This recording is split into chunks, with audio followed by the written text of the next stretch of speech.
என்ன வேணும்? கிடாக்கறி வேணும். எத்தனை வேணும்? 30 கிலோ வேணும். போட்டு என்ன விலை வருது? ரூ. 80 போட்டு. புரியல. ரூ. 800 போட்டு. 800 வருது. ரூ. 800. ஆ. இதில் இது குவாலிட்டி செகண்ட் குவாலிட்டி. ஸோ அவங்க வந்துட்டு அந்த விலைக்கு குடுக்குறாங்க. இப்போ நீங்க வந்து ரூ. 1000 அப்படின்னு சொல்றதுன்றது ஒரு அநியாயமான பிரைஸா தெரியலையா உங்களுக்கு? ஓபன் சேலஞ்சா சொல்றேன். எல்லாம் ஆட்டுக்கறி கிலோ 680 ரூபாய்க்கு நம்ம சப்ளை பண்ற மாதிரி வேற யாரும் சப்ளை பண்ண மாட்டாங்க ப்ரோ. ஸோ இவர் வந்து என்ன சொல்லியிருக்காரு அப்படின்னா, ஓப்பன் சேலஞ்சாக சொல்கிறேன், கிலோ 680 ரூபாய்க்கு நாங்கள் சப்ளை பண்ணுற மாதிரி யாருமே சப்ளை பண்ண மாட்டோம் அப்படின்ற மாதிரி சொல்லியிருக்காரு. அதுக்கு போயிட்டு இருக்கு. ஒன்றும் இல்லை பிரதர், ஒரு வீடியோ ஒன்று பார்த்துருந்தேன், உங்களோட வீடியோ. என்னென்னா நம்மளுக்கு வந்து ஒரு 30 கிலோ கெடாக்கறியாக வேணும் பிரதர். நாளைக்கு கிடைக்குமா? ப்ரைஸிங் என்ன பிரதர்? ரூபா மார்க்கெட் பீரியட்லயே வந்து இவங்க வந்து 730 ரூபாய்க்கு எப்படி கொடுக்க முடியும்? இவங்க எப்படி கொடுக்குறாங்க? அதுதான் ஸ்கேம். ஸோ இதே மாதிரி இன்னொருத்தரும் ஒரு வீடியோ போட்டிருக்காங்க. ஆமா, நம்ம அதையும் பார்த்துருவோமா? கண்டிப்பா பாருங்க. நீங்க வந்து போனீங்கன்னா உங்க கண் முன்னாடியே வந்து எடையை குறைச்சி போட்டு கொடுக்கறதுக்கு அவங்களுக்கு தெரியும். 240 கிலோ மட்டன், 140 கிலோ சிக்கன் கேட்டாங்கன்னு மொத்தமா ஆட்டோல எடுத்துட்டு வந்து சென்னையில யாரும் கொடுக்க முடியாது ரேட்டுக்கு. நம்ம சொல்ற பிளேஸுக்கு வந்து கண்ணு முன்னாடியே வெயிட் போட்டு திருநெல்வேலி ஹல்வா மாதிரி சூப்பரா இருந்துச்சு. அல்வா திருநெல்வேலி அல்வா தான். ஆமா, போடுங்க. அல்வா தான் கொடுப்பாரு.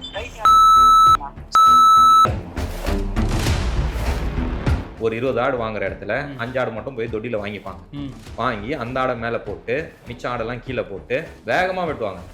அடி நொறுக்கிடுவாங்க. வெட்டும் போது அவங்க வெட்டுறது மட்டும் தான் எல்லாருமே பார்க்குற மாதிரி ஒரு ஷோ காட்டிடுவாங்க. இதில் இன்னொருத்தர் கமெண்ட் வேற என்ன போட்டிருக்காரு அப்படின்னா, இது வந்து ஆட்டுக்கறியே கிடையாது, நாய்க்கறி மிக்ஸ் பண்ணிடுவானுங்க அப்படின்லாம் சொல்றாங்க. ஆமாங்க, அதுவும் மிக்சிங். இப்போ நீங்க 30 கிலோ கேட்டீங்க இல்லையா, வெட்டி தான் உங்களுக்கு கொடுப்பாங்க. இப்போ இந்த ப்ரொமோஷன் வீடியோவை பார்த்து எத்தனை பேர் போய் ஏமாந்துருப்பாங்க? வெறும் ஒரு 1000 பேர் சொல்லுங்க. 1000 பேர் போய் ஏமாந்து தானே வராங்க. சீட்டிங் தானே இதுக்கு பேரு. ஆட்டு தொட்டியில தானே அறுக்கணும். எங்க வந்தாலும் ஆடு. ராஜஸ்தான் கறி ஆடு வருது, ராஜஸ்தான்ல இருந்து அறுத்து பாக்ஸ்ல போட்டு வருது. ராஜஸ்தான் ஆட்டை ராஜஸ்தான்ல அறுத்து அங்கேருந்து பாக்ஸில் ஐஸ் போட்டு அந்த கறி வந்து 4 நாள் ட்ரெயினில் ட்ராவல் ஆகி 5ஆவது நாள் வந்து 5ஆவது நாளோ 6ஆவது நாளோ போயிட்டு கஸ்டமர்ஸ்க்கு சேரும்போது கிட்டத்தட்ட ஒரு 2000 ஆர்டர் எடுத்துருப்பாங்க.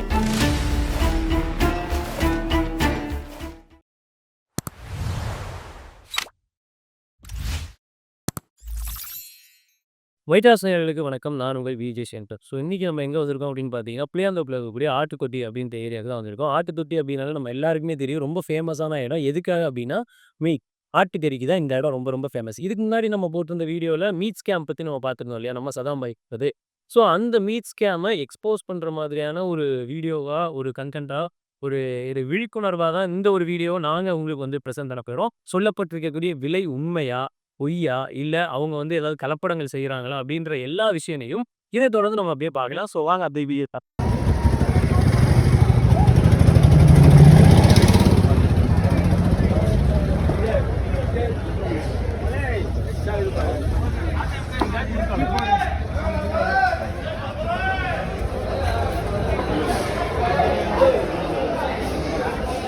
என்ன வேணும்? கிடாக்கறி வேணும்.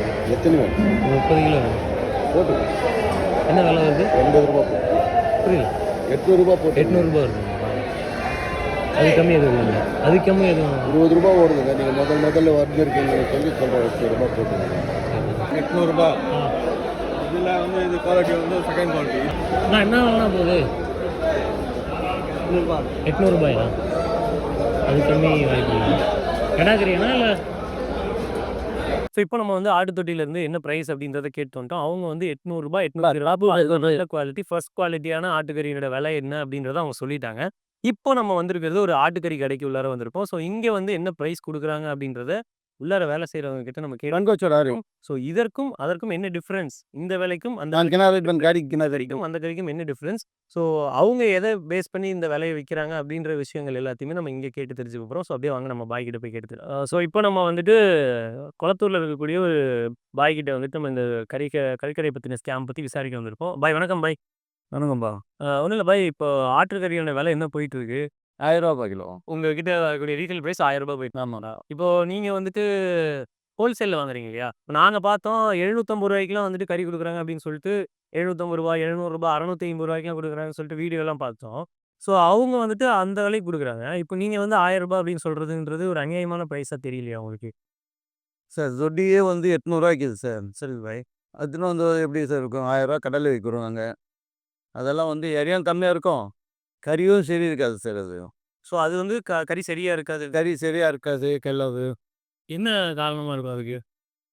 அவங்க என்னவோ கலப்பம் பண்ணியிருப்பாங்க, எதுனானோ பண்ணுறாங்க. அது நம்மளுக்கு ஆனா ரூ. 1000 கம்மி உங்ககிட்ட இருந்து வராது. இல்லை 20 பைஸ் ரூ. 820 உங்ககிட்ட இருந்து 1000 கம்மி வராது. இல்லை 1000 ரூபா கம்மியாக இருக்காது. இப்போ நம்ம வாய்க்கிட்ட கேட்டோம், அவர் வந்து 1 கிலோ கறி நம்மளால ரூ. 1000 கம்மி குடுக்கவே முடியாது அப்டின்னாரு. நம்ம அதே மாரி அவர்ட்ட கேட்டோம், தொட்டி பிரைஸ் வந்துட்டு ரூ. 820 ரூ. 800 அதுக்கு கம்மி நமக்கு வரவே வராது அப்டின்ற மாரி சொல்லியிருந்தாங்க.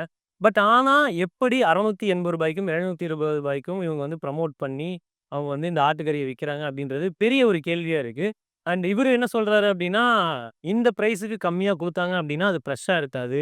அதுல கலப்படம் இருக்கலாம். இல்ல எடை கம்மியா போட்டு குடுக்கலாம் அப்டின்ற மாரி சொல்றாங்க. ஸோ இத பத்தி நம்ம கிட்ட பேசுறதுக்காக சதாம் பாய் நம்மளுக்காக வெயிட் பண்ணிட்டு இருக்காரு. ஸோ அவர்கிட்ட நம்ம போய் கேட்டு தெரிஞ்சுக்க போறோம். அது மட்டும் இல்லாம, அந்த விலைக்கு குடுக்குறவங்க கிட்ட நம்ம நேரடியா ஃபோன் பண்ணி லைவா நம்ம காட்டப் போறோம். அவங்க எதனால இந்த விலைக்கு குடுக்குறாங்க? அவங்க கிட்ட குவாலிட்டியான ஒரு ப்ராடக்ட்டா இருக்கா? குவாலிட்டியான ஆட்டுக்கறி தான் அவங்க விக்கிறாங்களா? அப்டின்ற எல்லாத்தையுமே அவங்க கிட்ட லைவா ஃபோன் பண்ணி பேசி கேட்டு, அதுக்கப்புறம் அவங்க பண்றது ஸ்கேமா இல்லையான்றத நம்ம எக்ஸ்போஸ் பண்ண போறோம். ஸோ நம்ம சதாம் பாய போய் பார்த்துருவோம். வாங்க போலாம். ஸோ இப்போ நம்ம வந்து எல்லார்கிட்டயும் விலைகளை வந்துட்டு விசாரிச்சுட்டு வந்துட்டோம். ஃபஸ்ட்டு ஆட்டுத்தொட்டியில் விசாரித்தோம். அவங்க வந்து கிலோ ரூ. 800 820 வரைக்கும் சொன்னாங்க. அதே மாதிரி நம்ம ஆட்டுக்கறி கடையில் போய் விசாரிச்சுட்டு வந்தப்போ அவங்க வந்து ரூ. 1000 கம்மி எங்களால் வந்து ரீட்டைல் ப்ரைஸ் கொடுக்க முடியாதுன்னு சொல்கிறாங்க. அவங்களும் என்ன சொன்னாங்க அப்படின்னா ரூ. 820 நாங்கள் ஆட்டுத்தொட்டியில் வாங்குகிறோம், எங்களோட லாபங்கள் வச்சு தான் நாங்கள் ரூ. 1000 விற்கிறோம், அது கம்மியாக கொடுத்தா எங்களால் எதுவுமே பண்ண முடியாது அப்படின்ற மாதிரி சொல்லியிருந்தாங்க. ஸோ இது எல்லாத்தையுமே தாண்டி ரூ. 680க்கும் ரூ. 720 எப்படி மீட் கிடைக்குது அப்படின்ற ஒரு விஷயம் நம்ம எல்லாருக்குமே பெரிய கேள்விக்குறியாக இருக்கும். ஸோ அதுக்காக தான் நானும் சதாம்பாயும் சேர்ந்து ஒரு டீட்டெயில்ஸ் எடுத்து வச்சுருக்கோம். ப்ரமோட் பண்ணவங்களை வந்துட்டு நாங்கள் தேடி எடுத்ததில் அந்த ரூ. 680க்கும் ரூ. 720 விற்ற அந்த ப்ரமோஷன் வீடியோஸை எடுத்து அவங்களுக்கு இப்போது டேரெக்டாகவே கால் பண்ணி நம்ம விலை என்னன்னு கேட்டு தெரிஞ்சுக்க போகிறோம். ஸோ அவங்க உண்மையை தான் சொல்கிறாங்களா, இல்லை வந்துட்டு ஏமாத்துறாங்களா, இல்லை கலப்படம் ஏதாவது பண்ணியிருக்காங்களா, இல்லை இடையில வந்து ஏதாவது ஃபோர்ஜரிஸ் நடக்குதா அப்படின்றத நம்ம இப்போ வந்துட்டு பேசி நம்ம அதை கண்டுபிடிக்க போகிறோம். சிலருடைய ப்ரமோஷன் வீடியோஸ் எடுத்து வச்சுருக்கோம். ஸோ அதில் முக்கியமாக வந்துட்டு ஒரு வீடியோ வந்துட்டு நான் பார்த்தேன். ஸோ அந்த வீடியோ இப்போ நான் ப்ளே பண்ணுறேன். அதை நீங்கள் பார்த்தீங்க அப்படின்னா உங்களுக்கு ஒரு கிளாரிட்டி கிடைக்கும். என்ன விலைக்கு விற்கிறாங்க, அதே மாதிரி வந்து யார் அதை விற்கிறாங்க அப்படின்றது இதுலேயே இருக்கும். ஓப்பன் சேலஞ்சா சொல்றேன், எல்லா ஆட்டுக்கறி கிலோ 680 நம்ம சப்ளை பண்ற மாதிரி வேற யாரும் சப்ளை பண்ண மாட்டாங்க ப்ரோ. ஸோ இவர் வந்து என்ன சொல்லியிருக்காரு அப்படின்னா, ஓப்பன் சேலஞ்சாக சொல்கிறேன், கிலோ 680 நாங்கள் சப்ளை பண்ணுற மாதிரி யாருமே சப்ளை பண்ண மாட்டோம் அப்படின்ற மாதிரி சொல்லியிருக்காரு. என்னப்பா இதெல்லாம்? என்கொயரி போடுங்க. போட்டுருவோமா? போட்டே ஆகணும். ஆரம்பிக்கலாமா? ஆரம்பிக்கலாம். நம்ம வந்து உள்ளார போயிட்டு அவங்களுக்கு கால் அடிச்சிட வேண்டியதான். ரிங் போயிட்டுருக்கு. ஹலோ. பிரதர் ஒன்றும் இல்லை பிரதர், நான் ஒரு வீடியோ ஒன்று பார்த்துருந்தேன். உங்களோட வீடியோ என்னென்னா ப்ரைஸ் வந்துட்டு ஒரு 680 ருபீஸ்க்கு ஆட்டுக்கறி கிடைக்கும் அப்படின்னு சொல்லி. ஜாஸ்தி ஆயிடுச்சுங்களா? எவ்வளோ ஆயிடுச்சு பிரதர் இப்போ? 730யா? 730 730. ஓகே ஓகே, எனக்கு ஒரு 30 கிலோ வேணும். ஸோ ஹோல்சேல் ஏதாவது கம்மி பண்ண முடியுமா? நாளைக்கு கிடைக்கிற மாதிரி ஏதாவது வாய்ப்புகள் இருக்கா? அப்படியா? ஓகே ஓகே, சரி சரிங்கண்ணா. நான் அந்த 680 பார்த்துட்டு தான் ஃபோன் பண்ணேன். 730 அது கம்மி வரவே வராதுங்களா? சரி ஓகேண்ணா ஓகேண்ணா. சரி, நான் ப்ரமோஷன் பார்த்துட்டு தான் கால் பண்ணேன். சரி ஓகேண்ணா, வேண்டாம், ஒன்றும் பிரச்சனை இல்லை. என்ன பை 50 ரூபா அதிகமாக வச்சு சொல்கிறாங்க? அதுதான், இப்போ 50 ரூபா அதிகமாக சொன்னது கூட அதிர்ச்சி கிடையாது. 800 ரூபா மார்க்கெட் பீரியட்லேயே வந்து இவங்க வந்து 730 எப்படி கொடுக்க முடியும்? அதை யோசிச்சு பாருங்க. நம்ம காலையில் போய் பார்க்கும்போது கூட 800 ரூபா 820 தான் ஃபர்ஸ்ட் குவாலிட்டி அப்படின்னா. இப்போ இவங்க அப்போ என்ன கொடுப்பாங்க? அதாவது இவங்க கிட்ட ஆட்டு தொட்டிலேருந்து வாங்கி தான் எல்லா வியாபாரிகளும் வியாபாரம் பண்ணுறாங்க. ஆடாக இருக்கட்டும், அறுத்த கார்கஸ் அதாவது உரிச்ச கறி தட்டமாக இருக்கட்டும், இது எல்லாமே ஆட்டு தொட்டிலேருந்து வாங்கி தான் இந்த வியாபாரிகள்லாம் பண்ணுறாங்க. ஏன்னா வேற எங்கேயுமே ஆடை இருக்கிறதுக்கு அரசால அங்கீகரிக்கப்படலை. ஆட்டுத்தொட்டியை தவிர ஒன்று ஆட்டுத்தொட்டி, புளியாந்தோப்பு ஆட்டுத்தொட்டி, சைதாப்பேட்டை ஆட்டுத்தொட்டி, பல்லாவரம் ஆட்டுத்தொட்டி, இன்னொன்று வந்து அம்பத்தூரில் கள்ளிக்குப்பம் ஆட்டுத்தொட்டி. இந்த 4 ஆட்டுத்தொட்டியில் தான் வந்து அங்கீகரிக்கப்பட்ட ஆட்டுத்தொட்டிகள். இங்கே நிர்ணயிக்கப்பட்ட விலைகள் தான் இது எல்லாமே. இங்கே தான் வந்து நிர்ணயிக்கப்படுது. புளியாந்தோப்பு தான் இருக்கிறதுலே பெரிய ஆட்டுத்தொட்டி, சாரி வில்லிவாக்கம் ஆட்டுத்தொட்டி ஒன்று இருக்கு. இவங்க வந்து பட் ஆனா எல்லாருக்கும் பெருசா தெரிஞ்ச ஒரு ஆட்டு தெரிஞ்ச தொட்டினா ஆட்டு தொட்டி புளியந்தோப்பு இதுதான். ஆட்டு தொட்டி தான். இங்க நிர்ணயிக்கப்படுற விலை தான் வந்து மிச்சம் இருக்கிற ஆட்டு தொட்டிங்களையும் போகுது. இவங்க வேற எங்கேயுமே போய் வாங்கி கம்மி விலைக்கு கொடுக்க முடியாது. ஆமா. இவங்க எப்படி கொடுக்குறாங்க? அதுதான் ஸ்கேம், நீட் ஸ்கேம்.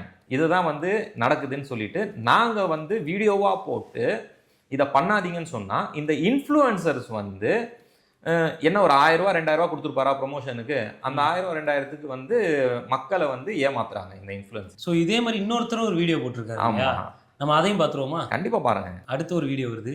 இது எல்லாமே வந்து மக்களுக்கான விழிப்புணர்ச்சி வீடியோ தான் நம்ம போடுறது. ஏன்னா வந்து இதுதாங்க மார்க்கெட் பிரைஸ். இதை விட ஒருத்தன் கம்மியா கொடுக்குறான்னா உங்களை ஏமாத்துறான்னு அர்த்தம். இது வந்து ஒரு கண் கத்தி வித்தை தான். நீங்க வந்து போனீங்கன்னா உங்க கண் முன்னாடியே வந்து எடையை குறைச்சி போட்டு கொடுக்கறதுக்கு அவங்களுக்கு தெரியும். ராஜஸ்தான் கறி வந்து இவங்க வந்து என்ன பண்ணுவாங்கன்னா ஃப்ரெஷ் மீட்னு சொல்லி கொடுப்பாங்க. அது 100 டிகிரிஸ் மேல சமைக்கும் போது அந்த நம்மளுக்கு தெரியாது கெட்டு போன கறியா இல்லையான்னு. அது என்ன பண்ணுவோம்னா ஹெல்த் இஷ்யூஸ் கொண்டு வரும். இதுதான் இந்த பிரச்சனைகளுக்கெல்லாம் காரணம்.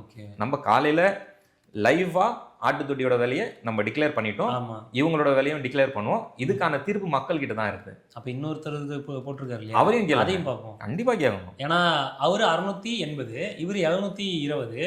ஸோ அந்த 720 வந்துட்டு எத்தனையா மாறுது, அது எவ்வளவு சாத்தியமான விலை இருக்குதுன்றத பார்ப்போம். 240 கிலோ மட்டனே 140 கிலோ சிக்கன் கேட்டாங்கன்னு மொத்தமா ஆட்டோல எடுத்துட்டு வந்து சென்னையில யாரும் கொடுக்க முடியாது ரேட்டுக்கு. நம்ம சொல்ற பிளேஸுக்கு வந்து கண்ணு முன்னாடியே வெயிட் போட்டு காமிச்சு சொல்ற சைஸ்ல கட் பண்ணி கொடுக்க.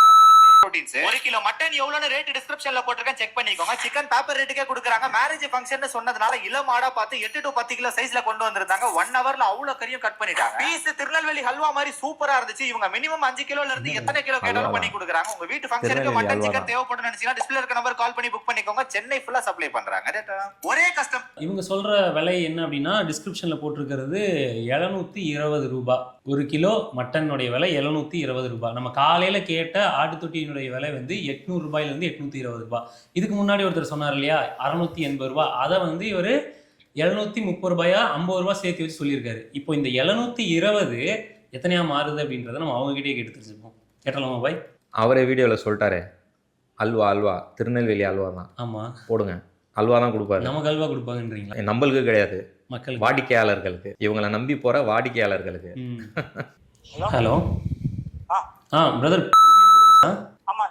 பிரதர் ஒன்றும் இல்லை, உங்களோட வீடியோ ஒன்று வந்து இன்ஸ்டாகிராமில் பார்த்துருந்தேன்.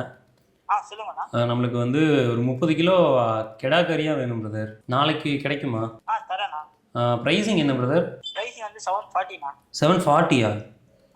ஆனால் வீடியோவில் 720 போட்டிருந்தாங்க. அது ஒரு நாள் பிரைஸ் கொடுத்துருக்காங்க. புரியல. ஒரு நாள் ஆஃபர் கொடுத்துருந்தாங்க. ஒரு நாள் ஆஃபரா? அதான் ஏன் பிரதர் வீடியோவில் மென்ஷன் பண்ணவே இல்லை? அது வந்து அவர் வீடியோ வேறு வந்து இது டிஸ்பிளேல போல, இதில் சப்ஸ்கிரிப்ஷனில் போட்டு டிஸ்கிரிப்ஷன்லேயுமே வந்து அதை மென்ஷன் பண்ணவே இல்லை பிரதர்.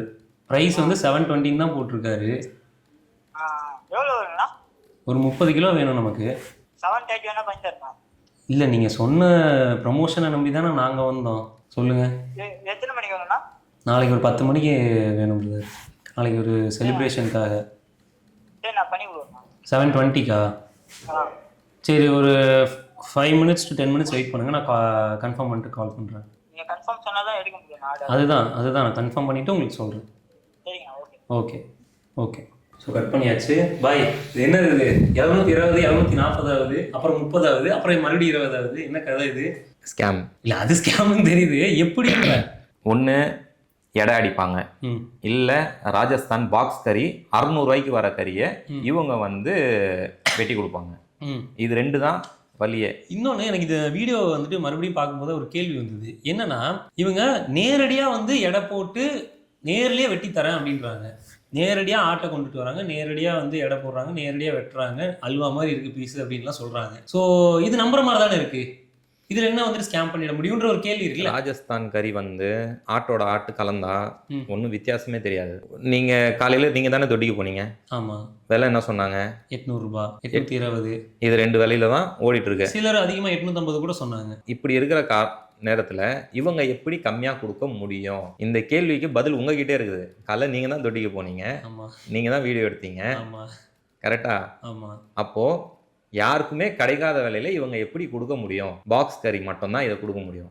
ராஜஸ்தான்லேருந்து கறி வருது இல்லைங்களா பாக்ஸில், அந்த கறியை மட்டும்தான் ஃபேன் போட்டு காய வச்சிட்டா இது வந்து ரெட் மீட், புரியுதுங்களா?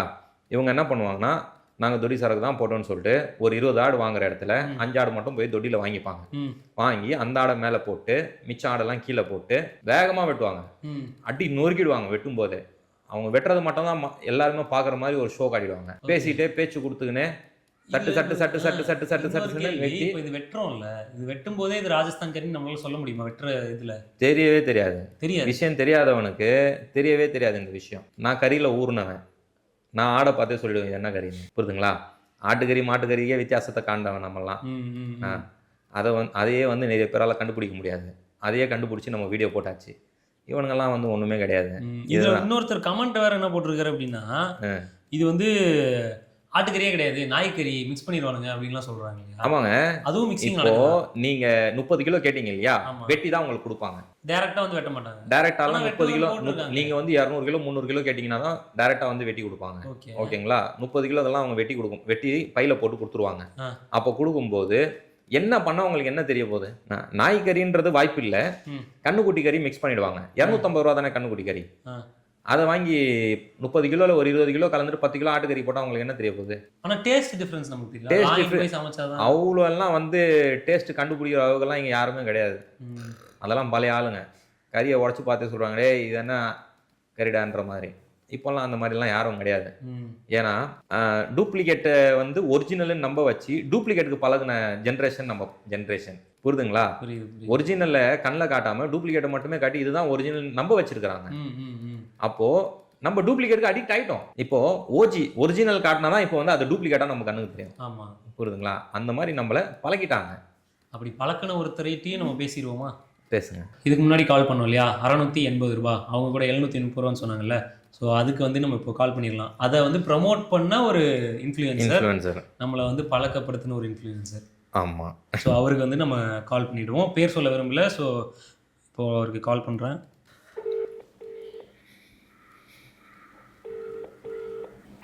ஹலோ. ஆமாம் ப்ரோ. பிரதர், ஒன்றும் இல்லை, நீங்கள் ஒரு வீடியோ ஒன்று போட்டிருந்தீங்க இல்லையா டீன்ஸ் பற்றி மீட். ஆமாம் ப்ரோ. அது வந்து நீங்கள் 618 போட்டிருந்தீங்க இல்லையா ப்ரைஸு. இப்போ நான் ஃபோன் அடிச்சு கேட்குறேன், அவங்க வந்து 713 சொல்கிறாங்க. அது அப்போ ரேட் ப்ரோ. அது எப்போ ப்ரோ? அது நான் போட்டே 2 மாசம் ஆகுது ப்ரோ.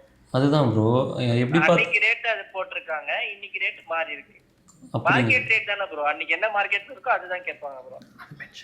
பட் ஆனால் அது நீங்கள் மென்ஷன் பண்ணவே இல்லையே, இன்னைக்கு மார்க்கெட் ரேட்டுக்கு இவ்வளோ அப்படின்ற மாதிரி. போட்டு 2 மாசம் ஆச்சு ப்ரோ. ஓகே. அது ரேட் அன்னைக்கு ரேட் அது அவங்க அன்னைக்கு சொன்னாங்க, அதுல இருந்து ஒரு கொஞ்ச நாள் அது ரேட் கொடுத்தாங்க. இப்போ மார்க்கெட் மாறி இருக்கும். ஸோ மாறிடுச்சு, அது நம்ம ஒன்றும் பண்ண முடியாது இல்லை. அவங்க சொல்லும்போது அந்த ரேட்ல இருந்து நீங்க அப்போ கால் பண்ணிருந்தீங்கன்னா உங்களுக்கு அந்த ரேட்ல கிடைச்சிருக்கும். Okay okay bro. ஸோ இப்போ இது வந்துட்டு பட் ஆனால் எனக்கு என்னென்னா, நீங்கள் அதை மென்ஷன் பண்ணாமல் இருக்கிறதுனால மறுபடியும் அவங்க போகும்போது அவங்க கஸ்டமர்ஸ் ஏமாந்து தானே போகிறாங்க. அந்த ஒரு விஷயம் இருக்கு இல்லையா? சரி, நான் வேணா டிஸ்கிரிப்ஷனில் போட்டு விடுறேன் ப்ரோ. சரி, okay. Okay bro, thank you. Thank you. So இவர் வந்து என்ன சொல்கிறாரு அப்படின்னா, டிஸ்கிரிப்ஷனில் ஆட் பண்ணிட்டு 2 மாதம் கழிச்சு சொல்கிறாரு. 2 மாதம் கிடையாது, நவம்பர் 14ஆம் தேதி தான் போட்டிருக்காங்க அந்த வீடியோ. 1 மாதம் தான் ஆகுது. என்னென்ன பை இவர் வந்து சொல்கிறாரு இல்லையா, ப்ரைஸிங் டிஃபர் ஆகும் ப்ரோ அப்படின்ட்டு. எவ்வளோ டிஃபர் ஆகுன்றது ஒரு கேள்வி. இன்னொன்று, 50 ரூபா டிஃப்ரென்ஸ் வருமா? அதாவது நீங்கள் 100 ரூபா கூட டிஃப்ரென்ஸ் சொல்லுங்கள், அன்னைக்கு என்ன மார்க்கெட் இருக்குதோ அந்த டிஃப்ரென்ஸை சொல்லுங்கன்னு தான் நாங்கள் சொல்கிறோம். மார்க்கெட் விட்டு கம்மியாக வச்சு மார்க்கெட்டே 800 ரூபாயும் 820 ரூபா இருக்கிற நேரத்தில் நீங்கள் எப்படி 730 ரூபா, கிட்டத்தட்ட 90 ரூபா கம்மியாக, மார்க்கெட் ரேட்டை விட கம்மியாக நீங்கள் எப்படி கொடுப்பீங்க? அதில் எப்படி உங்களுக்கு மார்ஜின் வரும்? அப்போ நீங்கள் என்ன சரக்கு கொடுக்குறீங்க? இதுதான் என்னோட கேள்வி. நீங்கள் வந்து ப்ரொமோஷன் பண்ணாதீங்கன்னு நாங்கள் சொல்லலை. நீங்கள் தாராளமாக ப்ரொமோஷன் பண்ணுங்கள். என்ன கரெக்டான சரக்கு கொடுங்க. முதல்ல வந்து இந்த ப்ரொமோஷன் பண்ணி நாங்கள் வந்து இப்படி கொடுக்குறோம் அப்படி கொடுக்குறோன்னு சொல்கிறவங்க எல்லாருமே வந்து ஃபேக் ப்ரொமோட்டர்ஸ் தான். ஓகேங்களா? அதாவது ஒரு தரமான வியாபாரிக்கிட்ட நீங்கள் போய் கேட்டிங்கன்னா 800 ரூபா போகிற இடத்துல ஏங்க 870 ரூபா 880 ரூபானாங்க நான் தருவேன், இஷ்டம் இருந்தால் வாங்குங்க, கஷ்டம் இருந்தால் போங்க. இதுதான் வந்து அந்த வியாபாரியோட பதிலாக இருக்கும். குவாலிட்டி இருக்கிறவங்க அடிச்சு பேசுவாங்க. ஆமாம், ஏன்னா அவங்களால குவாலிட்டியில் காம்ப்ரமைஸ் பண்ண முடியாது. ஏன்னா அவங்களுக்கு கஸ்டமர்ஸ் தேவை, இவங்களுக்கு பணம் தேவை. அதனால் வந்து இவங்க பண்ணுறது ஃபேக் ப்ரொமோஷன். அதுலேயும் இவர் வந்து ஒரு விஷயம் சொன்னார், நீங்கள் அன்றைக்கி போயிருந்தீங்கன்னா அந்த ப்ரைஸ் கொடுத்துருப்பாங்க, இன்றைக்கி போனீங்கன்னா எப்படி ப்ரோ கிடைக்கும்? அதாவது இந்த இன்ஃப்ளூயன்சருக்கு ஒரு 2000 ரூபா கொடுத்தோன்னா அவங்க என்ன வேணாலும் பேசுவாங்க. அதுதான் இவர் பண்ணியிருக்காரு, வேறு ஒன்றுமே பண்ணல. இந்த டிஸ்கிரிப்ஷனில் இவர் போட வேண்டியதானே லிமிட்டட் டைம் ஆஃபர்னு சொல்லிட்டு. அது போடலை. அது போடலை. இது யார் தப்பு? இவர் தப்பு.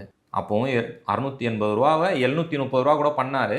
அப்போவும் மார்க்கெட் ரேட் மேட்ச் ஆகலையே. அங்கே ஸ்கேம் தானே நடக்குது. அந்த ஸ்கேமுக்கு துணை இவங்க தானே போறாங்க, இன்ஃப்ளூயன்சர்ஸ். இப்போ இந்த ப்ரொமோஷன் வீடியோவை பார்த்து எத்தனை பேர் போய் ஏமாந்துருப்பாங்க? இதுக்கே கிட்டத்தட்ட ஒரு 80,000 பேர் நம்ம லைக் போட்டு, கிட்டத்தட்ட 3 மில்லியன் வியூஸ் போயிருக்கு இந்த ஒரு வீடியோ. ஆமா, 30 லட்சம் பேர் பார்த்துருக்காங்க. 30 லட்சம் பேர்ல ஜஸ்ட் 1% வந்து கன்வெர்ட் ஆனாலும் 0.5% கஸ்டமர்ஸா கன்வெர்ட் ஆனாலும் வெறும் ஒரு 1000 பேர் சொல்லுங்க. 1000 பேர் போய் ஏமாந்து தானே வராங்க. சீட்டிங் தானே இதுக்கு பேரு. ஏமாந்தது ஒருத்தரா இருந்தாலும் ஏமாந்தது தான். இப்போ இவர் வீடியோவால ஏமாறுறாங்க. இதுதான் வந்து இந்த வீடியோவோட நோக்கமே. மார்க்கெட் ரேட் இதுங்க. இது வந்து அந்த கறி கொடுக்குறவங்களுக்கோ இந்த இன்ஃப்ளூயன்சர்ஸையோ எக்ஸ்போஸ் பண்றதுன்றதை விட மக்களுக்கு ஒரு விழிப்புணர்ச்சி வீடியோ இது. ஓகேங்களா? மக்கள் வந்து இந்த வீடியோவை பார்த்து இதுதான் மார்க்கெட்டு, இதுக்கு மேல வாங்கினாதான் நம்மளுக்கு நல்ல பொருள் கிடைக்கும், இது கம்மியா பொருள் கிடைக்காது, அது கொடுக்குறாங்கன்னா அது ஒரு ஸ்கேம்ன்றதை மக்கள் புரிஞ்சுக்கணும். ஆட்டுத்தொட்டிக்கு போனோம், அவங்க தெளிவா சொல்லிட்டாங்க இதுதாங்க விலை, அது கம்மி தரவே முடியாது, அது கம்மியா தரவே முடியாது சொல்லி தெளிவா பேசிட்டாங்க அவங்க. ஓகேங்களா? அதை விட கம்மியா இவங்க எங்க வாங்கியிருப்பாங்க? எங்களுக்கு தனியா ஆடு வருது. ஆடு நீங்க எங்க அறுப்பீங்க? ஆட்டு தொட்டியில தானே அறுக்கணும், எங்க வந்தாலும் ஆடு. நீங்க அப்புறம் எப்படி நீங்க வந்து என்னதான் பண்றீங்க? ராஜஸ்தான் கறி ஆடு வருது, ராஜஸ்தான்ல இருந்து அறுத்து பாக்ஸ்ல போட்டு வருது, அதை சொல்ல மாட்டாங்க. ஆடு வருதுன்னு சொல்லுவாங்க. அது ஆடு வருதுன்னு சொல்லக்கூடாது, கறி வருதுங்க எனக்கு ராஜஸ்தான்ல இருந்து சொல்லணும். அந்த ராஜஸ்தான் கறியை தான் இவங்க வந்து கம்மி விலைக்கு வித்துனுக்குறாங்க. இப்போ என்னன்னா எங்க வாங்கினாலும் ஆட்டுக்கறி தானே போய். ஆமா. ஆனா ஏன் இந்த ராஜஸ்தான் கறி மட்டும் இவ்வளவு? ராஜஸ்தான் கறி நல்ல கறி. ஆடா எடுத்துன்னு வந்து இங்க அறுத்தோம்னா அது நல்ல கறி, ஏன்னா அது ஃப்ரெஷ்ஷா இருக்கும். ராஜஸ்தான் ஆட்டை ராஜஸ்தான்ல அறுத்து அங்க இருந்து பாக்ஸ்ல ஐஸ் போட்டு அந்த கறி வந்து 4 நாள் ட்ரெயின்ல டிராவல் ஆகி 5வது நாள் வந்து 5வது நாளோ 6வது நாளோ போயிட்டு கஸ்டமர்ஸ்க்கு சேரும்போது அந்த கறி விஷமா மாறும். இதுதான் நான் வேணான்றேன். ஒரு மனித உடல் வந்து இறந்ததுக்கு அப்புறம் வந்துட்டு அந்த சதை பிண்டங்கள் எடுத்து சாப்பிட்டோம்னா நமக்கு எந்த மாதிரி ஆகுமோ அதேதான். அதுவும் வந்து ஐஸ் வந்து டைரக்ட் கான்டாக்ட் வந்து மீட்டுக்கு ஆகவே கூடாது. ஃபிஷ்ஷுக்கு ஆகலாம், ஃபிஷ் மேல ஸ்கின் இருக்கும், அது ஒன்றும் பண்ணாது. டைரக்டா வந்து ஆட்டுக்கறி மேல ஐஸ் கான்டாக்ட் படவே கூடாது. என்ன காரணம்? அதுக்கு வந்து நிறைய வந்து சயின்டிஃபிக் ரீசன்ஸ் இருக்குது. ஓகேங்களா? அந்த ஐஸ் டைரக்டா படுறதால நிறைய வந்து நம்ம உடம்புக்கு பாதிப்பு தான். அந்த கறி நோய்கள்லாம் வரும். இதால வந்து கேன்சர் உட்கொண்டு வரதுக்கான வாய்ப்பு. கேன்சரே வரும் இதால. ஏன்னா வந்து ஒரு பொருளை நம்ம 100 டிகிரிக்கு மேல சமைச்சு சாப்பிட்றதால இது வரைக்கும் நம்ம தப்பிச்சு போயிட்டு இருக்கோம். இந்த கிரேட் ஓவர் குக்டு ஃபுட் சாப்பிட்றதுனால நம்மளுக்கு ஒன்றும் ஆக மாட்டேங்குது. அதாவது சூடுன்றதே ஒரு சுவை தான். அந்த சூட்டில் நம்ம எல்லாத்தையும் சாப்பிட்றதால நம்ம வந்து அந்த இதை ஃபீல் பண்றது கிடையாது. இதுதான் வந்து நிபட்டமான உண்மை. புரியுதுங்களா? ஆட்டு தொட்டியில அவங்க என்னவோ கரெக்டாக சொல்லிட்டாங்க, இதுதாங்க வேலை, இது கீழே நாங்கள் கொடுக்க மாட்டோங்க சொல்லி கட் அண்ட் ரைட்டாக சொல்லிட்டாங்க. கறி கடைக்காரங்களும் கண்ணு முன்னாடியே பாக்குறேன், அத்தனை ஆடு என் கண்ணு முன்னாடியே கீழே வந்து உயிரோட போயிட்டு இருக்கு. உள்ளார போயிட்டு அப்படியே அந்த சைடு பார்த்தா எல்லாம் அறுத்து வெளியே கூட்டு வந்துட்டு கிட்டத்தட்ட ஒரு 2000 ஆடு அறுத்துருப்பாங்க. கண்டிப்பா நான் பார்க்கும்போது எல்லாமே, அதாவது அவங்க வச்சிருந்ததை பார்க்கும்போது கிட்டத்தட்ட ஒரு 3000 ஆடு அறுத்துருப்பாங்கன்னு தான். ஆமா, அப்படி இருக்கிற நேரத்தில் கறி கடைக்காரங்களும் தெளிவா சொல்லிட்டாங்க, ஏங்க 1000 ரூபா தாங்க விற்க முடியும். ஏன்னா 800 ரூபாய்க்கு அவங்க வாங்கின்னு வந்து அதுக்கு வந்து ஒரு அதுவும் அவரே சொல்றாரு வேஸ்டேஜ்னு ஒன்று இருக்குது. ஆமா, ஏன்னா உள்ள தோஞ்சல் இருக்கும், கொழுப்பு இருக்கும், கிட்னி இருக்கும், இதெல்லாம் கழிக்கணும். மேலே ஜவ் இருக்கும், அதை கழிக்கணும். இதெல்லாம் கழிச்சாவே ஒரு ஆட்டுக்கு 1/2 கிலோ வேஸ்டேஜ் போயிடும். அந்த 1/2 கிலோட காஸ்டிங் எங்கே போடுவாங்க? இங்கே தான் போட்டாகும். புரியுதுங்களா?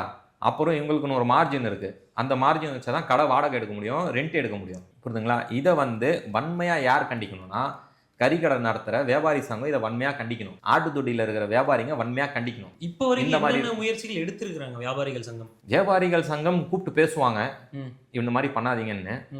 அதுக்கு இவங்க வந்து ஏதாவது வந்து சப்பு கட்டிட்டு போயிடுவாங்க. சப்பு கட்டிட்டு போகிறதுனா என்ன புரியலை? சப்பு கட்டிட்டு போகிறதுனா சொல்லுவாங்க, இனிமேல் நாங்கள் போட மாட்டோம், அது பழைய வீடியோ, இனிமேல் நாங்கள் வேலை போட்டு போட மாட்டோம், எல்லாம் பண்ணுறதெல்லாம் பண்ணிட்டு ஃப்ராடு வேலை தான் பண்ணுறது, நல்ல வேலை பண்ணுறது கிடையாது. ஃப்ராடு வேலை பண்ணிட்டு நாங்கள் வந்து பண்ண மாட்டோம்னு சொல்லிட்டு போயிடுவாங்க. அவ்வளோதான், அதோட இந்த கேஸ் ஃப்ரீ ஆகிடும். இவங்க பண்ணுறது பண்ணிட்டு தான் இருப்பாங்க. கண் கூட பாட்டோம் இல்லையா? இப்போ நம்ம காலையில் போயிட்டு வந்துட்டு இப்போ கேட்டால் கூட அதே சீட்டிங் பண்ணி நாங்கள் விலை கம்மியாக கொடுக்குறோன்றத அவங்க வந்து பதிவு செய்கிறாங்க நம்ம. எப்படி முடியும்? இதை தடுக்க வேண்டியது யாரு? இப்போ வியாபாரிகள் சங்கம் வந்துட்டு நீங்க சொல்றீங்க இல்லையா, சப்ப கட்டிட்டு போயிடுறாங்க அப்படின்றத சொல்றீங்க. வியாபாரி சங்கங்கள் கிடையாது. இல்ல, வியாபாரிகள் சங்கத்துக்கிட்ட இந்த மாதிரி விற்பனையாளர்கள் வந்து சப்பக்கட்டு கட்டிட்டு போயிடுறாங்கன்றீங்க இல்லையா? இப்போது வியாபாரிகள் சங்கம் வந்துட்டு அவங்களுக்கு தெரியுது இந்த மாதிரியான விஷயங்கள்லாம் நடக்குது அப்படின்றது தெரியுது. ஏன் இதற்கு வேற மாதிரியான ஒரு முனைப்பை காட்டாமல் இருக்காங்க அப்படின்ற ஒரு விஷயம் இருக்குல்ல. எவ்வளோ எஃபர்ட் போட்டு நீங்கள் இவ்வளோ எஃபர்ட் போடுறீங்க. நான் அதுதான் கேட்க வந்தேன். என்னன்னா ஒரு தனி மனிதராக ஏதோ ஒரு டி நகரில் ஒரு பாண்டி பசாரில் ஒரு கடை வச்சுருக்கீங்க, அவ்வளோதான். அப்படி இருக்கிற நீங்களே இவ்வளோ பண்ணும்போது ஒரு சங்கம் தமிழ்நாட்டில் இருக்கக்கூடிய ஒட்டுமொத்த ஆட்டுத்தொட்டிகளுக்கான ஒரு சங்கம் இருக்குது அப்படின்னா அந்த ஆட்டுத்தொட்டிகளுக்கான சங்கம் வந்து ஏன் இதை வந்து கையெடுத்து நாங்கள் வந்து இதுக்கு எதிராக போராட்டம் அறிவிக்கிறோம், எங்களுக்கு வந்துட்டு இந்த மாதிரி மக்கள் வந்து ஏமாறுறது எங்களுக்கு விருப்பம் இல்லை, மக்கள் வந்து எங்கள் மேலே நம்பிக்கை இருக்கிறது வந்துட்டு அவங்களுக்கு போய்கிட்டு இருக்கு அப்படின்ற மாதிரியான விஷயங்களை வந்து முன்னெடுத்து பேச மாட்டாங்க. இதுக்கு வந்து சில்லறை வியாபாரிகள் சங்கம், அதாவது ரீட்டைலர்ஸ் அசோசியேஷனும் ஹோல்சேலர்ஸ் அசோசியேஷனும் 2 பேரும் உட்காந்து முதல்ல அவங்க ஒரு முடிவு வரணும். என்ன இந்த மாதிரி எல்லாம் நடக்குதுங்க, இதெல்லாம் தடுக்கணும், இதுக்கு என்ன நடவடிக்கை எடுக்கணும்ன்றது 2 சங்கங்களும் ஒன்று சேர்ந்து பேசணும். அப்போதான் இதுக்கு ஒரு முடிவு வரும். இதுக்கு வந்து ஹோல்சேலர்ஸ் என்ன பண்ணணும்னா அவங்க ஒரு முடிவுக்கு வரணும். நாங்கள் வந்து இறைச்சி வியாபாரிகள் ரீட்டைல் கடைக்காரங்களுக்கு மட்டும் தான் நாங்கள் ஆடு கொடுப்போம், மிச்சம் யாருக்கும் கொடுக்க மாட்டோம். எங்கள் அசோசியேஷனில் ரெஜிஸ்டர்டு பர்சன்ஸ்க்கு தான் நாங்கள் கறி கொடுப்போம். இதை வந்து இவங்க வந்து மானிட்டர் பண்ணணும். இத்தனை ஆடை நாங்கள் அறுத்துருக்கோம், இத்தனை வியாபாரிகள் தான் கொடுத்துருக்கோம், இதை ஒரு டேட்டா மாதிரி ஃபாலோ பண்ணணும். இதெல்லாம் ஃபாலோ பண்ணால் மட்டும்தான் இந்த ஸ்கேம்ஸ் எல்லாமே கண்ட்ரோல் பண்ண முடியும். இதுக்கு 2 பேருமே ஒன்று சேர்ந்து இது செய்யணும். முதல்ல வந்து ஹோல்சேலர்ஸ் என்ன பண்ணணும்னா நாங்கள் வந்து கறி கடைக்காரங்களுக்கு மட்டும்தான் நாங்கள் கறி கொடுப்போம், நாங்கள் வந்து கேட்டரிங்காரங்களுக்கோ உள்ளே வந்து யார் வந்தாலும் வாங்கிட்டு போகிற மாதிரி இங்கே இருக்கிறதால தான் இதை வந்து கரெக்டாக ஒரு கட்டுக்கோப்பில் இல்லை, ஒரு கட்டுப்பாடு இல்லாமல் நடந்துன்னு இருக்கு. போகிறவங்க உள்ளேயும் வந்து டைரெக்டாக போய் வாங்குற நேரத்தில் கடான் கேட்டு வாங்குற நேரத்தில் அங்கே வந்து அந்த குவாலிட்டி கம்மியான கறி உங்கள் கைக்கு வரதுக்கு வாய்ப்பு இருக்கு. என்னடா உள்ள 800 ரூபா இருக்குது, நம்ம போய் வாங்கிடலாம், கடைக்கு போனால் 1000 ரூபா ஆச்சுன்னா நீங்கள் அங்கே போய் நீங்கள் ஒரு ஸ்கேமில் மாட்டுவீங்க. அங்கே வந்து குவாலிட்டி வைஸ் இருக்கு, அதுக்குள்ளேயும் ஸ்கேம் நடக்கும். ஆட்டுத்தொட்டிக்குள்ளேயும் ஸ்கேம் நடக்கும். விஷயம் தெரியாதவன் போனா ஸ்கேம் ஆயிடும். அது என்ன ஸ்கேம்? அது ஒன்றும் கிடையாது. கெடா கறி 800 ரூபா போயிட்டு இருக்கும், பொட்டாட்டு கறி 600 ரூபா போயிட்டு இருக்கும். 10 ஆடு நீங்க கேட்கும் போது ஆமா 6 நல்ல ஆடு போடுவாங்க, 4 கம்மி விலை ஆடு போடுவாங்க, மேட்ச் பண்ணி உங்க கையில கொடுத்துருவாங்க. அவங்களுக்கு அது லாபம், நம்மளுக்கு நஷ்டம். புரியுதுங்களா? இதை முதல்ல இவங்க வந்து எல்லாருமே தடுக்கணும்ன்றாங்க. முதல்ல ஹோல்சேலர்ஸ் வந்து ரீட்டைலர்ஸை தவிர நாங்கள் யாருக்கும் கொடுக்க மாட்டோங்க. நீங்க ஏன்னா வந்து ரீட்டைலர்ஸ் எல்லாருமே ஒரு கடை வச்சு ஒரு வேலைக்காரனை வச்சு நடத்திட்டு இருக்கிறாங்க. இவங்களுக்கும் டெய்லி ஏதாவது ஒரு ஆர்டர் வந்தாலோ ஏதாவது ஒரு ஹோட்டல் ஆர்டர் வந்தாலோ தான் இவங்களும் அந்த கடையை நடத்துறதுக்கான ஒரு சோர்ஸ் ஆஃப் இன்கம்னு அவங்களுக்கும் ஜென்ரேட் ஆகும். நிச்சயமா, கரெக்டுங்களா? எல்லாமே வந்து இந்த ஹோல்சேலர்ஸே வந்து கேட்டரிங்க்கும் இவங்களே டைரெக்டாக கொடுத்துட்டு ஹோட்டல்ஸ்க்குமே இவங்களே டைரெக்டாக கொடுத்துட்டு அப்போ கறி கடைக்காரங்க எதுக்கு? இந்த ரீட்டைலர்ஸ் எதுக்கு? ஓகேங்களா? இந்த ரீட்டைலர்ஸ் தான் நடுவில் வந்து பாதிப்படைகிறாங்க. ஒரு பக்கம் வந்து இந்த 4 பேர் வந்து ராஜஸ்தான்ல இருந்து கறி எடுத்து எல்லா ஹோட்டல்ஸ்க்கும் கொடுத்துட்றாங்க கம்மி விலைக்கு. அதாவது 600 ரூபா கறியை ராஜஸ்தான் கறியை வாங்கி எல்லா ஹோட்டல்ஸ்க்குமே ஸ்டார் ஹோட்டல்ஸ்க்குமே பலதரப்பட்ட ரெஸ்டாரண்ட்ஸ்க்குமே கொடுத்துட்றாங்க. இதில் வந்து ஒரு ஏரியாவில் ஒரு கறி கடை வச்சிருக்காருன்னா பக்கத்தில் அக்கம் பக்கத்தில் இருக்கிற ரெஸ்டாரண்ட்டோ ஹோட்டலோ இல்லை தகுதிக்கு ஏற்ற மாதிரி ஸ்டார் ஹோட்டல் கெப்பாசிட்டி இருக்கிறவங்களோ ஒரு கறி கடைக்காரர் போயிட்டு ஒரு ஆர்டர் வாங்க முடியாது. இந்த ஸ்கேம் பண்ணுறவங்க 600 ரூபாய்க்கு வாங்கி அவங்க வந்து கம்மியான விலைக்கு 680 ரூபா 700 ரூபாய்க்கு கொடுத்து அந்த ஹோட்டல் ஆர்டரை தக்க வைக்கிறாங்க. இதில் கறி கடைக்காரன் பாதிப்படைகிறான். தொட்டிக்காரங்க என்ன பண்ணுறாங்கன்னா இந்த ஹோல்சேலர்ஸ் என்ன பண்ணுறாங்கன்னா 800 ரூபாய்க்கு நீங்கள் கேட்டரிங்காரங்களோ ஹோட்டல்காரங்களோ உள்ளே வந்து கேட்கும்போது அதே விலைக்கு அவங்களுக்கு கொடுத்துட்றாங்க. அப்போ இவங்க என்ன தான் பண்ணுறது? ரீட்டைலர்ஸ் என்ன தான் பண்ணுறது? 1/4 கிலோவும் 1/2 கிலோவும் விற்று எப்படி கடை நடத்த முடியும்? இந்த பிரச்சனையில தான் ரீட்டைலர்ஸ் இருக்கிறாங்க. அதுக்கு நடுவில் இந்த ஸ்கேம்ஸ்.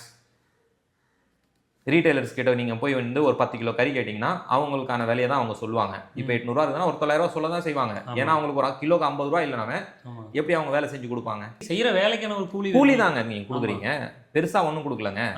ஒரு ஆள் வந்து காலையில் தொட்டிக்கு போயிட்டு கறி எடுத்துன்னு வந்து கடையில் மாட்டி அதை க்ளீன் பண்ணி உங்களுக்கு வெட்டி பேக் பண்ணி உங்களுக்கு பை போட்டு கொடுக்கறதுக்கு ஒரு கூலி கொடுக்க மாட்டீங்களா? இது ஏன் வந்து யாரும் சரி பண்ண மாட்டேன்றாங்க? சில்லறை வியாபாரிகள் சங்கமும் இதுக்கு நடவடிக்கை எடுக்க மாட்டேன்னு, மொத்த வியாபாரிகளும் இதுக்கு நடவடிக்கை எடுக்க மாட்டேன்றாங்க. 2 பேரும் எப்போதான் ஒன்று சேர்ந்து நடவடிக்கை எடுக்க போறீங்க? நீங்க 2 பேர் அவங்க கிட்டே கேளுங்க. அதுதான் சொல்றேன். இந்த 2 பேருமே வந்து ஒன்று சேர்ந்து உட்கார்ந்து இவங்க ஒரு முடிவுக்கு வரணும். நாங்கள் வந்து கறி கடைக்காரங்களுக்கு மட்டும்தான் கறி கொடுப்போம், நாங்கள் வந்து கரெக்டான விலைக்கு தான் கறி கொடுப்போம்.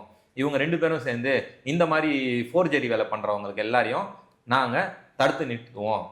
இந்த மாதிரி யாராவது பண்ணுறாங்கன்னு எங்களுக்கு தெரிஞ்சதுன்னா சங்கம் வந்து நடவடிக்கை எடுப்போம். கடுமையா எது கண்டிக்க அவங்க மேல வந்து நாங்க கார்பரேஷன்லயோ போலீஸ் டிபார்ட்மெண்ட்லயோ நாங்க கண்டிப்பா நடவடிக்கை சொல்லி ஆதாரத்தோட, என்கிட்டயே ஆதாரம் இருக்கும்போது ஒரு வியாபாரி சங்கத்தால ஆதாரம் கலெக்ட் பண்ண முடியாதா? பண்ணிடலாம். அப்புறம் ஆனா என்கிட்ட எனக்கு என்ன டவுட்னா பாய், இவ்வளோ விஷயங்கள் நடக்குது, வியாபாரிகள் சங்கமும் வந்து தலையிடலை, கவர்மெண்ட்டும் பெருசா தலையிடல அப்படின்னா இதுக்கு பின்னாடி ஏதோ ஒரு பெரிய ஒரு ஒரு கேங் இருக்குன்னு தானே அர்த்தம். பெரிய கேங்கோ இது ஒரு மாஃபியாங்க, இது ஒரு மீட் மாஃபியா.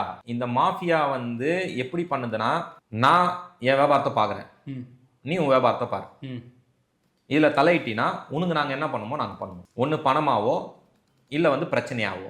பயமுறுத்துறதும் செய்வாங்க. ஆமா, பணமாவும் கொடுத்துருவாங்க, பணமாவும் கொடுப்பாங்க. இது ரெண்டு தான் இங்க இயங்கிட்டு இருக்குது. இதுக்கு அடித்தளம் ஹோல்சேலர்ஸ், ஆட்டு தொட்டி.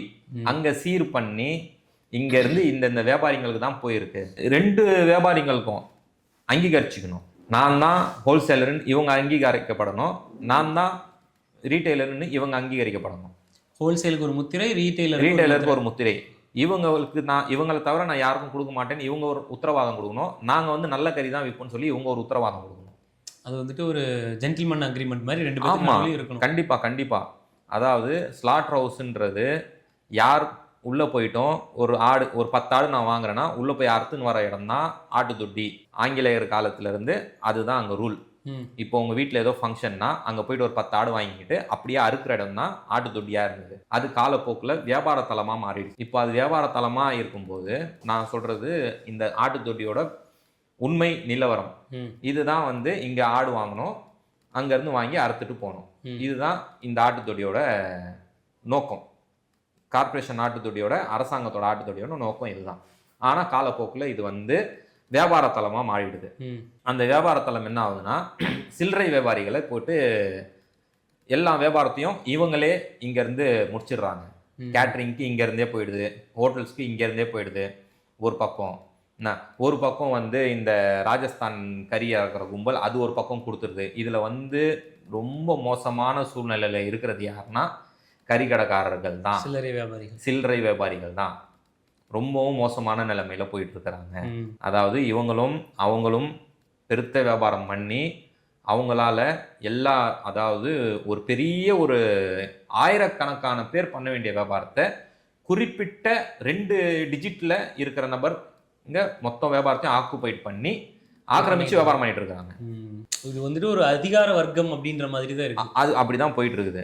இதுக்கு வந்து மெஜாரிட்டியா இருக்கிற சில்லறை வியாபாரிகள் ஒன்று கூடி இதுதாங்க எங்க சட்டம், எங்களுக்கு இப்படிதான் எங்களுக்கு வியாபாரத்தை மாற்றணும் சொல்லி இவங்க ஒன்று கூடுனா கிட்டத்தட்ட சென்னையில் ஒரு 30,000 கறிக்கடை இருக்குமா? 30,000 கறிக்கடை. 30,000 கறிக்கடைக்கு 2 பேர் போடுங்க. ஒரு முதலாளி ஒரு தொழிலாளி, 60,000 பேர். 60,000 பேர் சேர்ந்தா மாற்ற முடியாதா? கண்டிப்பா மாற்றணும். இதுதான் மாற்றணுன்ற. ஒன்றுபட்டால் உண்டு வாழ்வு அப்படின்ற ஒரு 59,999 பேர் இன்னும் இருக்கிறாங்க என்ன மாதிரி. எவ்வளோ பெரிய நம்பர் அது. இந்த ஒரு நம்பரே வந்து எவ்வளோ தூரம் வெளிப்படுத்தும் போது அந்த பெரிய நம்பர் நினைச்சா என்ன மாற்றலாம், நிறைய மாற்றலாம். ஏன் நினைக்க மாட்டேன்றாங்கன்னா கேள்வி. ஸோ நம்ம சதாம்பாய் அவர்கள் வந்து இவ்வளோ நேரம் நமக்கு வந்து எக்ஸ்பிளைன் பண்ணதுலேருந்து நமக்கு முக்கியமாக நம்ம பார்க்க வேண்டிய ஒரு விஷயம் என்னென்னா, நான் ஏற்கனவே சொன்ன மாதிரி ஒன்றுபட்டால் உண்டு வாழ்வு அப்படின்ற மாதிரி வியாபாரிகள் சங்கமும் ஹோல்சேல் வியாபாரிகள் சங்கமும் சில்லறை வியாபாரிகள் சங்கமும் சேர்ந்து ஒன்றா இணைஞ்சு இந்த ஸ்கேம் நடக்காத மாதிரியாக 2 பேருமே சேர்ந்து சமாதானமாக பேசி இதுதான் எங்களுடைய ரூல், இதுதான் எங்களுடைய சட்டம் அப்படின்னு சொல்லி ஒரு ஜென்டில்மேன் அக்ரிமெண்ட்டுக்கு வந்தால் மட்டுமே இந்த மாதிரியான ஸ்கேம் எல்லாமே வந்து ஒரு நிறைவுக்கு வரும். இந்த மாதிரியான ஸ்கேம்ஸ் எதுவுமே வந்து இனிமேல் தமிழ்நாட்டில் நடக்காது. மக்களுக்கு வந்து ஒரு சுகாதாரமான மீட் தான் போய் சேரும், சுகாதாரமான கறி தான் வந்து மக்கள் உட்கொள்கிறாங்க அப்படின்ற ஒரு நம்பிக்கை இருந்தால் மட்டும்தான் ஒரு வியாபாரியாகவும் சரி, ஒரு ஆட்டு தொட்டிக்காரராகவும் சரி, ஒரு கறி விற்பனையாளராகவும் சரி, உங்கள் எல்லாருக்குமே வந்துட்டு ஒரு சாட்டிஸ்ஃபேக்ஷனாக இருக்கும் அப்படின்றது பாய் அவர்களுடைய விருப்பமும் என்னுடைய ஒரு கருத்தாகவும் இருக்குது. ஸோ இவ்வளோ விஷயங்கள் நடந்துருச்சு, ஏன் நம்ம வந்து இன்னும் கேள்வி கேட்கல அப்படின்ற ஒரு கேள்வி தான் எல்லாருக்குமே இருக்குது. பாய்க்கும் சரி, எனக்கும் சரி, சாதாரண மக்களுக்கும் சரி. இவ்வளோ தூரம் இவர் வந்து ஒரு ஆளாக எக்ஸ்பிளைன் பண்ணிட்டு இருந்தார், ஒரு ஆளாக எக்ஸ்போஸ் பண்ணிட்டு இருந்தார். ஸோ இந்த ஒரு வீடியோ வந்து எல்லாருக்குமே வந்துட்டு ஒரு விழிப்புணர்வாக இருக்கும் அப்படின்றத நான் நம்புகிறேன். இதே மாதிரி நீங்கள் எக்ஸ்போஸ் பண்ணணும்னு நினைக்கிறத நீங்கள் வெளியே கொண்டுட்டு வாங்க. மக்களுக்கு சுகாதாரமான ஒரு உணவை வந்து நம்ம கொடுக்க வேண்டியது ஒரு மீட் இண்டஸ்ட்ரியில் இருக்கக்கூடிய நபர்களாக உங்களுடைய பொறுப்பு அப்படின்றது மட்டும்தான் நம்மளால் சொல்ல முடியும். ஸோ நீங்கள் தான் இதற்கான முன்னெடுப்பை எடுக்கணும். ஸோ இதுக்கு அடுத்து நம்ம அடுத்தடுத்து என்ன ஸ்கேம்ஸ் இருக்குது, மக்களுடைய வாழ்வியலுக்கு என்னெல்லாம் தேவையோ நம்ம கண்டிப்பாக அதை வெளிக்கொண்டுட்டு வருவோம். ரொம்ப நன்றி பாய். நன்றி.